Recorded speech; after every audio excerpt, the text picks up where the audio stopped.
Hello बच्चों, आज की इस वीडियो में हम लोग वेक्टरों के स्केलर प्रोडक्ट या जिसे हम डॉट प्रोडक्ट नाम से जानते हैं उसके बारे में हम लोग स्टडी करेंगे कि स्केलर प्रोडक्ट क्या होता है, उसकी क्या क्या प्रॉपर्टीज़ हैं। तो आइए चालू करते हैं। स्केलर प्रोडक्ट या इसका दूसरा नाम होता है डॉट प्रोडक्ट ऑफ वेक्टर्स। देखिए, वेक्टर क्वांटिटी और स्केलर क्वांटिटी, इसके बारे में हम लोगों ने स्टडी की। वेक्टर किसको बोलते हैं? ऐसी क्वांटिटीज़ जिसके पास मैग्नीट्यूड के साथ साथ डायरेक्शन भी हो, और स्केलर क्वांटिटी बोलते हैं जिसमें सिर्फ मैग्नीट्यूड होता है, डायरेक्शन नहीं होती। अब इसका एक एग्जांपल लेते हैं, पहले समझते हैं। देखिए, फोर्स जो होता है, फोर्स के बारे में हमने पढ़ा कि फोर्स एक वेक्टर क्वांटिटी है, और डिस्प्लेसमेंट के बारे में हमने पढ़ा कि जो डिस्प्लेसमेंट है ये भी एक वेक्टर क्वांटिटी है। फोर्स और डिस्प्लेसमेंट दोनों वेक्टर क्वांटिटी हैं, लेकिन हम फिजिक्स में एक फार्मूला हम लोग पढ़ते हैं, work is equal to force into displacement.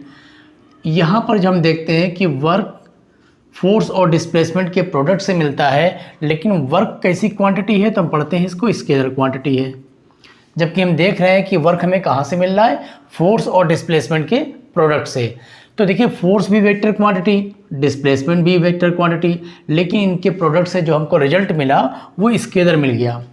तो ऐसी जब सिचुएशन आती है, जब दो वेक्टरों का मल्टीपल करने पर, दो वेक्टरों का प्रोडक्ट करने पर हमको जो रिजल्ट मिले वो स्केलर क्वांटिटी हो, उसमें डायरेक्शन ना हो, तो हम कहते हैं यहाँ पर वेक्टरों के बीच का जो प्रोडक्ट है उसका नाम हम लोग रख देते हैं स्केलर प्रोडक्ट।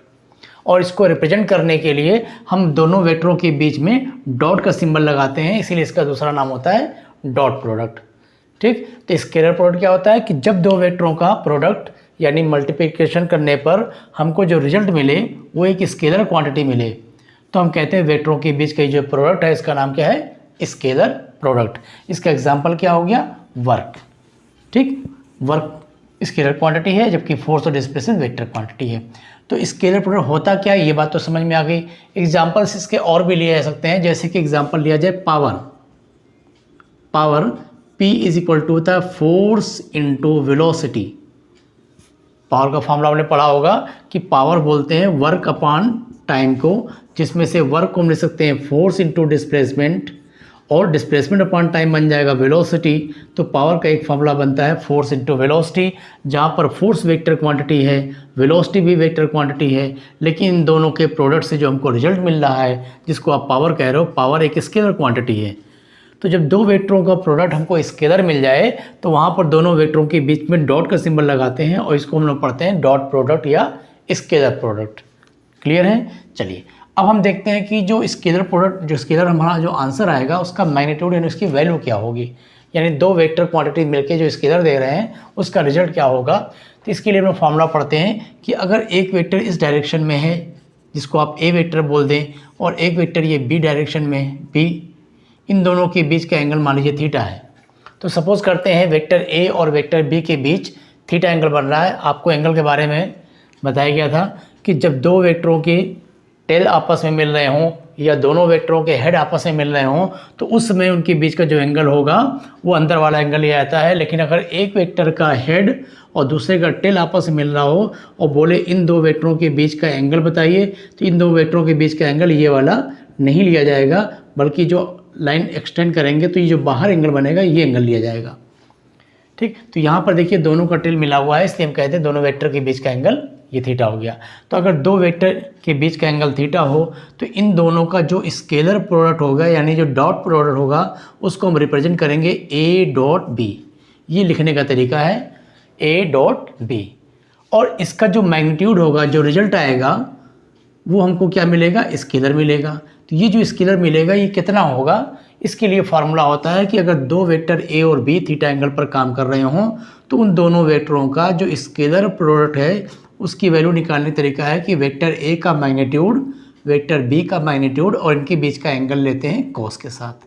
ये फार्मूला होता है। देखिए, दो वेक्टर ए और बी थीटा एंगल पर काम कर रहे हों तो उनका स्केलर प्रोडक्ट कितना होगा? दोनों वेक्टर का मैग्नीट्यूड और उनके बीच का एंगल कॉस के साथ। और इस चीज़ को आप ऐसे भी लिख सकते हैं ए डॉट बी, क्योंकि मैग्नीट्यूड लिखने के आपको 3 तरीके बताए गए थे। कोई भी वेक्टर हो सिंबल उसका इस तरह से बनाते हैं, इसका मतलब ये वेक्टर क्वांटिटी है, इसमें मैग्नीट्यूड भी है और डायरेक्शन भी है। अगर हम सिर्फ इसके मैग्नीट्यूड की बात करें तो मेरे पास 2 तरीका है। एक तो हम पूरा लिख दें मैग्नीट्यूड ऑफ वेक्टर ए, ऐसे लिखा जाए पूरा, या इसको शॉर्ट तरीका क्या होता है, वेक्टर ए इस तरह लिख के दो मतलब लाइन खींच दें, इसको पढ़ते हैं मैग्नीट्यूड ऑफ ए वेक्टर। या तीसरा तरीका है कि हम एरो को ही हटा दें, एरो को हटा दिए तो ये स्केलर क्वांटिटी हो गई, यानी एक ऐसी क्वांटिटी जिसके पास केवल मैग्नीट्यूड है, डायरेक्शन नहीं है।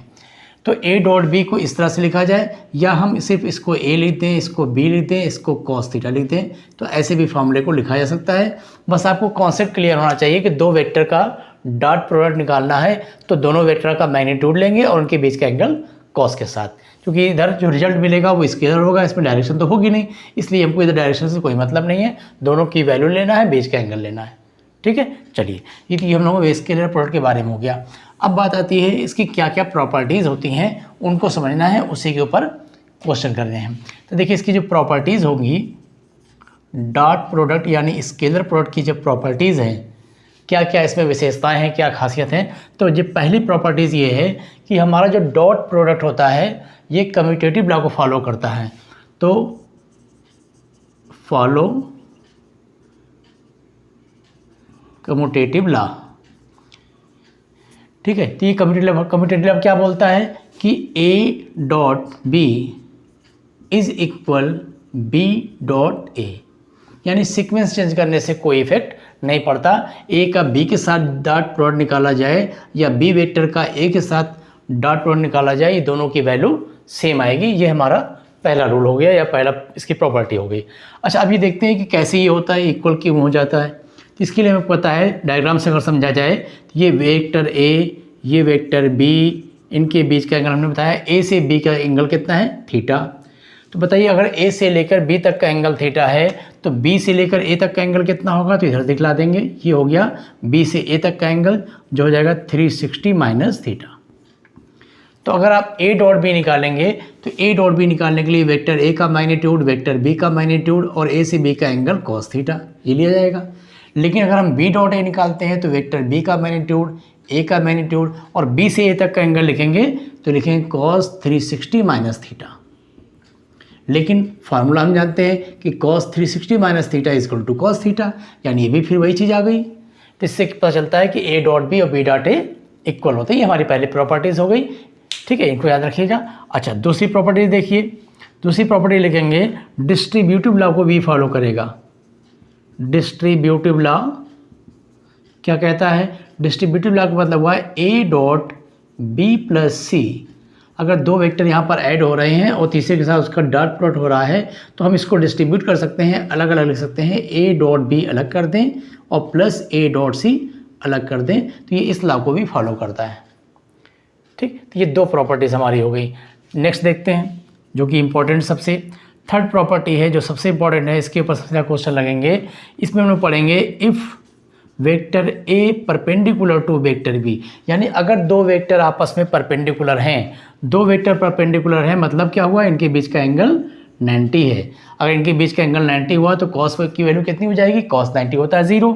इसलिए जब भी इनका डॉट प्रोडक्ट निकाला जाएगा, ए डॉट बी निकालेंगे तो उसकी वैल्यू क्या मिल जाएगी, ए बी कॉस 90, और कॉस 90 0 होता है तो ये पूरा टर्म 0 हो गया, यानी फॉर्मूला बन के तैयार हुआ A dot B is equal 0।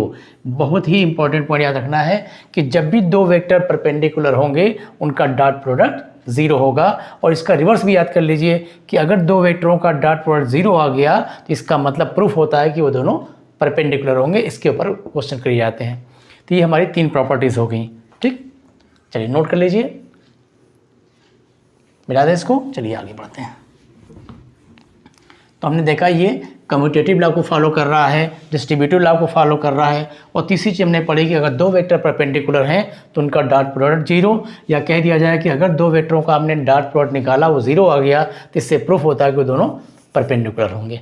ठीक, चलिए नेक्स्ट है फोर्थ में पढ़ेंगे if A parallel to B. अगर 2 वेक्टर आपस में पैरेलल हैं, यानी इनके बीच का जो एंगल है वो 0 डिग्री है, तब क्या होगा, तब हम ए डॉट बी निकालेंगे तो आएगा ए वेक्टर का मैग्नीट्यूड बी का मैग्नीट्यूड, बीच का एंगल cos 0 की वैल्यू 1 होती है, तो ये हो जाएगा A dot B is equal A B. यानी इससे हमको जानकारी मिली कि अगर दो वेक्टर पैरेलल हैं तो उनका जो डॉट प्रोडक्ट होगा उनके मैग्नीट्यूड के प्रोडक्ट के इक्वल होगा। ठीक, पांचवा पॉइंट हम लोग पढ़ते हैं सेल्फ प्रोडक्ट।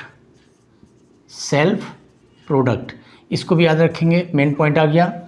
सेल्फ प्रोडक्ट मतलब अगर किसी वेक्टर में उसी वेक्टर का हम डॉट प्रोडक्ट कर दिया जाए, जैसे ए डॉट ए, तो इसका मतलब हुआ ए का मैग्नीट्यूड फिर इसका मैग्नीट्यूड और इन दोनों के बीच का एंगल हो जाएगा 0, क्योंकि एक्चुअल में ये तो कोप्लेनर वेक्टर हो गए, कोलिनियर वेक्टर है, एक ही लाइन में है, क्योंकि दोनों एक ही है, तो इनके बीच का एंगल कितना हुआ 0, cos 0 की वैल्यू 1, तो ए डॉट ए इज इक्वल हो गया ए स्क्वायर। यानी सेल्फ प्रोडक्ट जब करते हैं तो क्या होता है, उसी वेक्टर के मैग्नीट्यूड का स्क्वायर हो जाता है। ठीक, तो ये 5 प्रॉपर्टीज हमारी हो गई। चलिए अब इनका इस्तेमाल हम लोग करेंगे यूनिट वेक्टर के लिए। डॉट प्रोडक्ट को यूनिट वेक्टर में कैसे यूज़ करते हैं उसका हम लोग देख लें। देखिए, unit vectors, dot products of unit vectors. अगर यूनिट वेक्टर्स हैं, वो भी कौन सी यूनिट वेक्टर लेंगे हम लोग, ऑर्थोगोनल वाला जो हम लोग पढ़ते थे, आई जे और के, 3 तरह के हम लोग यूनिट वेक्टर पढ़ते हैं, जिसमें हम लोगों ने पढ़ा था आई कैप, जे कैप और के कैप। आई जो होता है वो एक्स एक्सिस की डायरेक्शन में लिया जाता है और जे वाई एक्सिस की डायरेक्शन में, और के जो होता है वो जेड एक्सिस की डायरेक्शन में यूनिट वेक्टर होते हैं। तो अगर अब कहा जाए आई डॉट जे या जे डॉट के या के डॉट आई, इन सब की वैल्यू आपको मिलेगी 0। क्या रीज़न है कि हमने पढ़ा कि जब भी दो वेक्टर परपेंडिकुलर होंगे तो उनका डॉट प्रोडक्ट 0 आएगा। और आई डॉट जे क्या है, आई एक्स एक्सिस की डायरेक्शन में होगा, जे वाई एक्सिस की डायरेक्शन में होगा। हम जानते हैं हर दो एक्सिस आपस में एक दूसरे के साथ म्यूचुअली परपेंडिकुलर होते हैं, उनके बीच एंगल 90 होता है। ये एक्स की डायरेक्शन हो गई, ये वाई की डायरेक्शन है, यानी इधर आई लिखते हैं आई कैप, इधर हम लोग जे कैप लेते हैं, और जेड एक्सिस में सामने की तरफ 3D फिगर में दिखलाया जाएगा, जेड से आएगा। ये एक्स एक्सिस हो गया, ये वाई एक्सिस और ये हो गया जेड एक्सिस। इन सब के बीच एंगल 90 होता है। तो जब भी आई और जे का मल्टीप्लाई हुआ, इनके बीच एंगल 90, जे और के होगा 90, के और आई होगा 90। तो कोई भी दो वेक्टर लिए जाएं डिफरेंट वैल्यू के, तो क्या होगा, उनका प्रोडक्ट 0 होगा। ये बात याद रखेंगे कि आई जे और के जब सेम होंगे तो उनकी वैल्यू 1 होती है, डिफरेंट होने पे 0 होती है। 0 होने का रीज़न मालूम हो गया, क्योंकि दोनों के बीच का एंगल 90 है। अब इसी में अगर सेम मल्टीप्लाई किया जाए, I dot I, J dot J और के डॉट के, इन सब की वैल्यू 1 मिलेगी। क्योंकि अभी हमने पढ़ा था कि अगर सेल्फ प्रोडक्ट हो, यानी किसी वेक्टर का उसी वेक्टर में मल्टीप्लाई हो रहा हो, तो क्या करते हैं, उनके मैग्नीट्यूड का स्क्वायर। तो आई का मैग्नीट्यूड भी 1 होता है, जे का मैग्नीट्यूड भी 1 होता है और के का मैग्नीट्यूड भी 1 होता है। अब न्यूमेरिकल जो होते हैं उस सब में इन्हीं का यूज़ होता है। तो ऑर्थोगोनल यूनिट वेक्टर का जब हमने डॉट प्रोडक्ट निकाला तो हमने देखा डिफरेंट की वैल्यू 0 आ रही है और सेम के जब प्रोडक्ट करते हैं तो उसकी वैल्यू 1 आती है। इस तरह से इसको याद रखेंगे। अब बात आती है कि अगर कोई वेक्टर अपने कंपोनेंट के फॉर्म में दिया हो तो हम उसका डॉट प्रोडक्ट कैसे निकालें।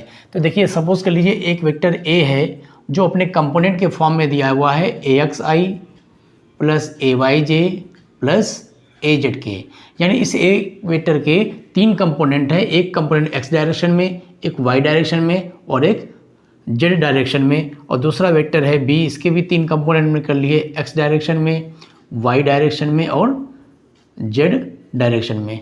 अब इन दो वेक्टरों का अगर आपको डॉट प्रोडक्ट निकालना है, यानी a डॉट b निकालना है, तो कैसे करेंगे। तो सिंपली देखिए, अलजेब्रा के हिसाब से अगर हमको मान लो इनका मल्टीप्लाई करना होता तो हम क्या करते हैं, यहाँ पे 3 टर्म है, यहाँ भी 3 टर्म है, इसमें से किसी एक टर्म को लें, इन तीनों मल्टीप्लाई कर लें, फिर दूसरा टर्म लें, तीनों मल्टीप्लाई करें, फिर तीसरा टर्म ले लें और इन सब में मल्टीप्लाई कर लें। ठीक, लेकिन हमको साथ में ये भी तो मालूम है कि जब भी डिफरेंट का मल्टीप्लाई होगा, यानी आई का जे में या जे का आई में, जे का के में या के का जे में, के का आई में या आई का के में, तो ये वैल्यू 0 होनी है। जब हमको पहले से पता 0 होनी है तो इस टर्म का इसमें मल्टीप्लाई करने से कोई फ़ायदा नहीं है, क्योंकि AX इंटू BY और I इंटू जे बन जाएगा 0, तो ये पूरा टर्म 0 कर देगा। इसी तरह जे का के में करेंगे 0 कर देगा, के का जे में करेंगे 0 कर देगा। तो जब हमको मालूम है डिफरेंट में 0 होना है तो हम इतना लॉन्ग प्रोसेस क्यों अपनाएं, हम सीधे क्या करेंगे, सेम का मल्टीप्लाई करेंगे। तो इसका तरीका ये होता है कि जब भी दो वेक्टर कंपोनेंट के फॉर्म में दिए हों तो आप आई के कंपोनेंट का आई के कंपोनेंट में मल्टीप्लाई करिए, जे के कंपोनेंट का जे के कंपोनेंट मल्टीप्लाई करेंगे और के कंपोनेंट का के कंपोनेंट में। तो इन दोनों का मल्टीप्लाई हो गया ए एक्स बी एक्स प्लस इन दोनों का मल्टीप्लाई हो गया ए वाई बी वाई और प्लस ए जेड बी जेड। तो जब भी वेक्टर कंपोनेंट के फॉर्म में दिया जाए तो उनका हम डॉट प्रोडक्ट इस तरह से निकाल लेते हैं।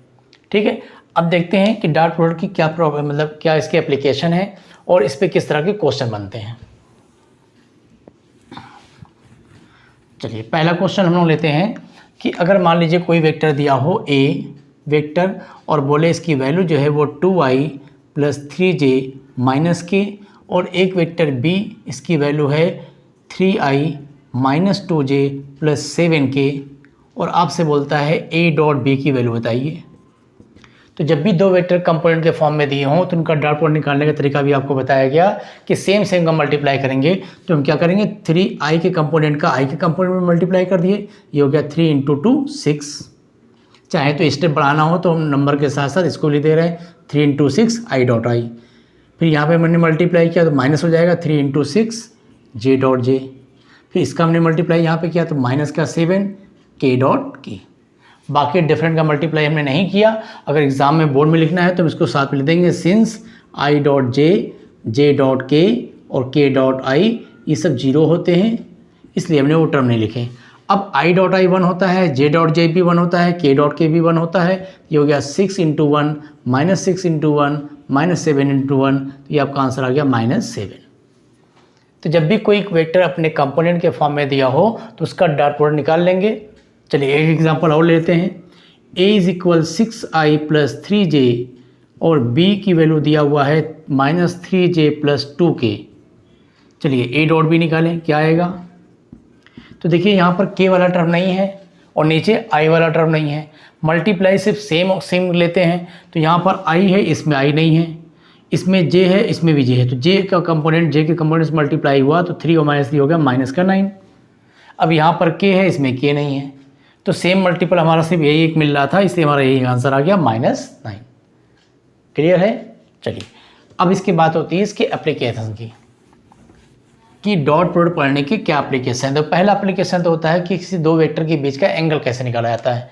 तो देखिए एंगल निकालने के लिए to find angle between two vectors, दो वेक्टर्स के बीच में एंगल निकालने के लिए हम इसका इस्तेमाल करते हैं। इसमें दो तरह के क्वेश्चन बनते हैं। पहले टाइप का क्वेश्चन तो ये होता है कि जब दो वेक्टर उनके मैग्नीट्यूड दे दिए जाएं, उनका डॉट प्रोडक्ट हमको दे दिया जाए तो हम उनके बीच का एंगल निकाल सकते हैं, क्योंकि हमने फॉर्मूला पढ़ा है a dot b is equal AB cos theta. यानी अगर हमको दोनों वेक्टर की वैल्यू दिया हो, ठीक है, दोनों का मैग्नीट्यूड भी पता हो और उनके बीच का एंगल निकालना हो तो हम एंगल निकाल सकते हैं। जैसे सपोज कर लेते हैं एग्जांपल के लिए, हम इस पर एक क्वेश्चन लेते हैं। क्वेश्चन दे दिया जाए मैग्नीट्यूड ऑफ टू वेक्टर्स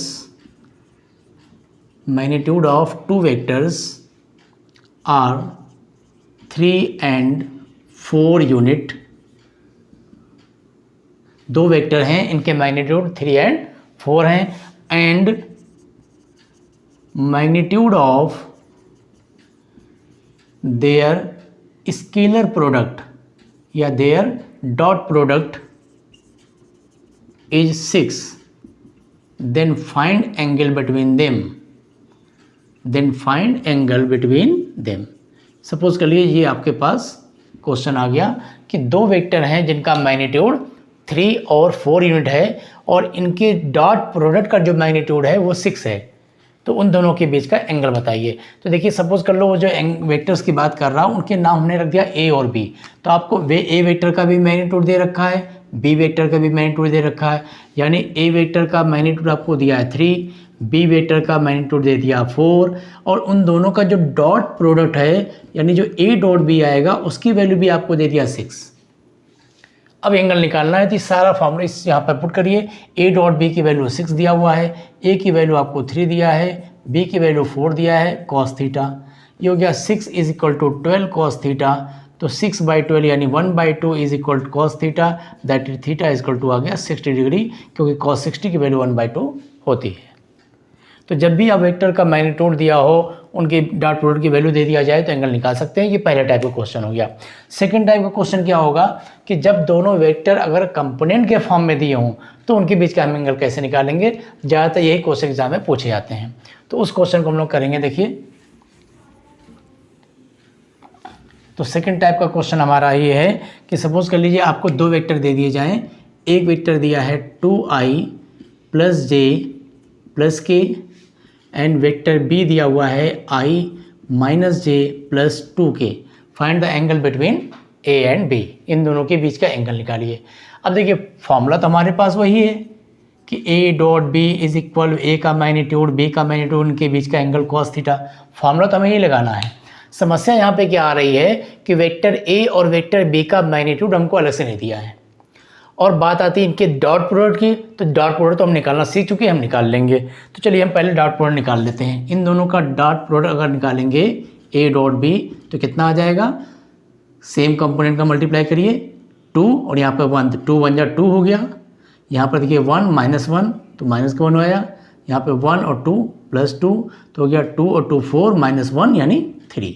तो a.b की वैल्यू हमने 3 निकाल ली। तो यहाँ पे हम यूज़ कर लेंगे। अब बचता है a और b का मैग्नीट्यूड मालूम होना चाहिए।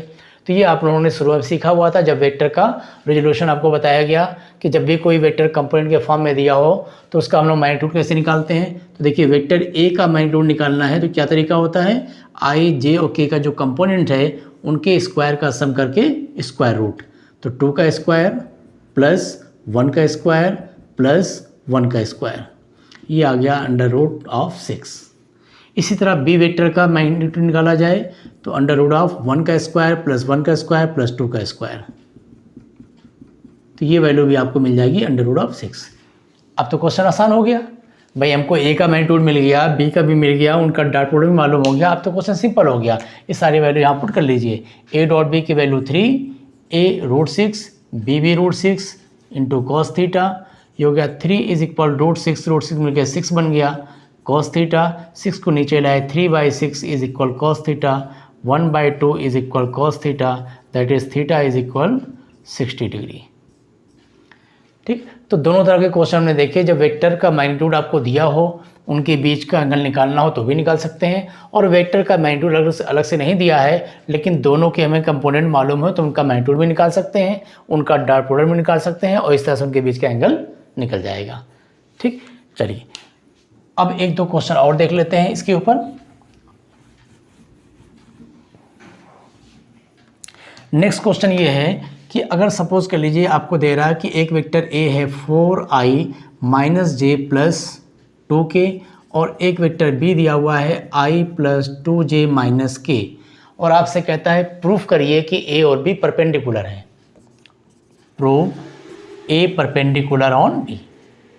तो जब दो वेक्टर दिए हों और आपसे प्रूफ करने को बोले कि प्रूफ करिए कि परपेंडिकुलर हैं, तो हमने एक प्रॉपर्टी पढ़ी है कि अगर दो वेक्टरों का डॉट प्रोडक्ट 0 है तो वो दोनों परपेंडिकुलर होंगे, या इसका उल्टा भी हमने कह सकते हैं कि अगर दो वेक्टर परपेंडिकुलर हैं तो उनका डॉट प्रोडक्ट 0 होता है। तो चलिए देखते हैं इनका डॉट प्रोडक्ट कितना आता है।